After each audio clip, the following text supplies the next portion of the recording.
Halo teman-teman, perkenalkan saya Tita Nabila Putri dari Program Studi Sistem Informasi Kelas B Angkatan 22 dengan NIM 220911602. Pada video kali ini, saya akan membahas tentang algoritma struktur data. Yang pertama, kita akan membahas tentang algoritma. Kemudian yang kedua, kita akan membahas tentang struktur data. Yang ketiga, kita akan mempelajari definisi sekuensial, selection, dan looping. Kemudian yang keempat, kita akan membahas tentang sekuensial dan binary search. Kemudian yang kelima, kita membahas algoritma tree. Yang pertama, kita harus tahu dulu nih apa itu algoritma. Algoritma merupakan sederetan langkah logis yang disusun secara sistematis untuk memecahkan suatu masalah. Mengapa dikatakan logis? Karena setiap langkahnya itu dapat diketahui dengan pasti, sehingga kita tahu bagaimana caranya memproses atau menjalankan tugas secara efisien. Ketika kita dapat memahami algoritma, tentu akan membantu kita dalam mengidentifikasi dan menyelesaikan masalah secara lebih sistematis. Itu karena algoritma dirancang untuk bekerja dengan cara yang efisien agar dapat meminimalisir penggunaan sumber daya seperti memori dan waktu. Adapun contoh implementasi misalnya pada algoritma kecerdasan buatan seperti algoritma pembelajaran mesin, jaringan saraf tiruan, dan lain-lain. Itu digunakan dalam aplikasi seperti pengenalan suara, pengenalan wajah, pengklasifikasian data, atau pengoptimalan proses. Dan algoritma ini memungkinkan komputer untuk belajar dan mengambil keputusan secara otomatis berdasarkan data yang diberikan penggunanya. Selanjutnya, kita akan membahas tentang struktur data. Struktur data ialah cara menyimpan, mengorganisasi, atau mengelola data di dalam media penyimpanan komputer sehingga data tersebut dapat diakses atau digunakan secara efisien. Adapun manfaat ketika kita memiliki pemahaman yang baik tentang struktur data, kita akan dapat mengidentifikasi dan menggunakan struktur data yang paling sesuai untuk menyimpan, mengelola, atau memanipulasi data. Dan dengan demikian, kita dapat mengoptimalkan kinerja aplikasi, mengurangi kompleksitas operasi, dan meningkatkan efisiensi. Adapun contoh implementasi struktur data, misalnya pada sistem rekomendasi seperti platform streaming, e-commerce, dan jejaring sosial, itu menggunakan struktur data seperti graph dan collaborative filtering untuk menganalisis preferensi pengguna dan merekomendasikan konten yang sesuai. Selanjutnya, kita akan membahas definisi sekuensial dan definisi selection. Sekuensial merupakan mekanisme aliran instruksi di mana setiap instruksi dikerjakan secara berurutan sesuai dengan urutan penulisannya. Ini artinya merujuk pada akses atau pengolahan elemen di dalam struktur data satu persatu sesuai dengan urutan di dalam struktur tersebut. Untuk selection memungkinkan program untuk mengambil keputusan berdasarkan kondisi yang diberikan dan memilih jalur yang sesuai dengan alur eksekusi program. Artinya itu merupakan mekanisme aliran instruksi di mana suatu instruksi akan dikerjakan jika suatu kondisi terpenuhi. Selanjutnya adalah looping. Looping merupakan struktur kontrol atau mekanisme aliran instruksi di mana instruksi tersebut dikerjakan berulang-ulang sampai suatu kondisi terpenuhi.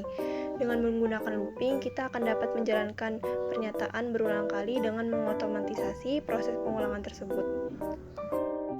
Selanjutnya ada sequential search.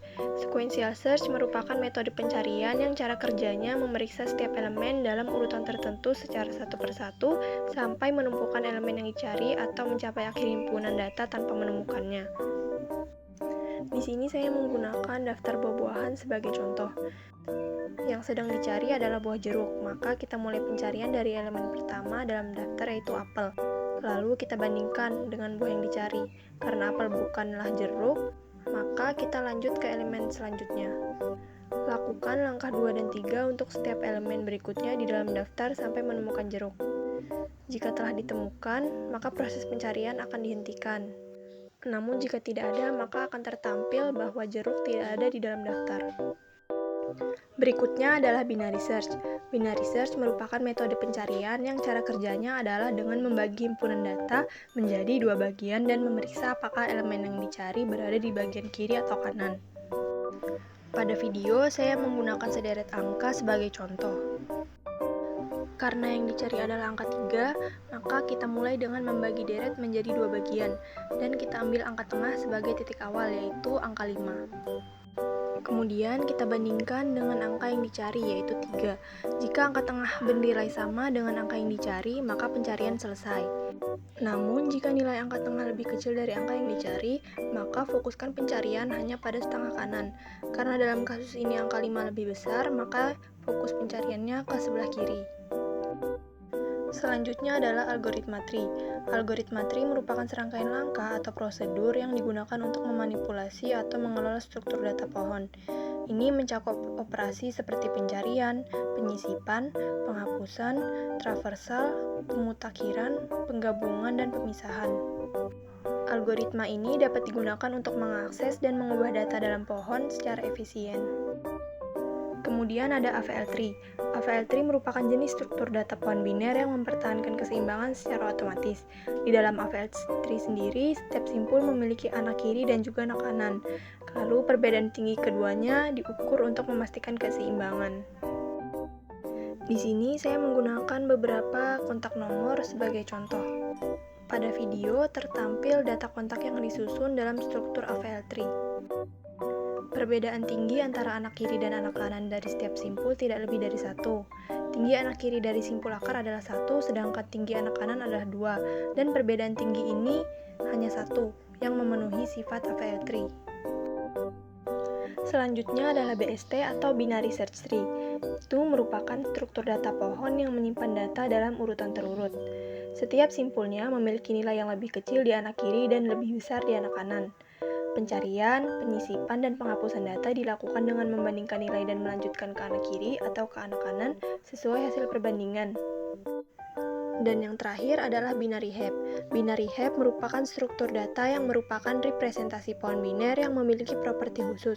Binary heap biasanya diimplementasikan menggunakan array, dan operasi utama pada binary heap terdiri dari insert atau penyisipan, delete atau penghapusan, dan pick atau penglihatan. Pada video sudah tertera contoh serta penjelasannya. Cukup sekian yang dapat saya sampaikan. Apabila terdapat kekurangan maupun kesalahan, mohon dimaafkan. Terima kasih. Wassalamualaikum warahmatullahi wabarakatuh.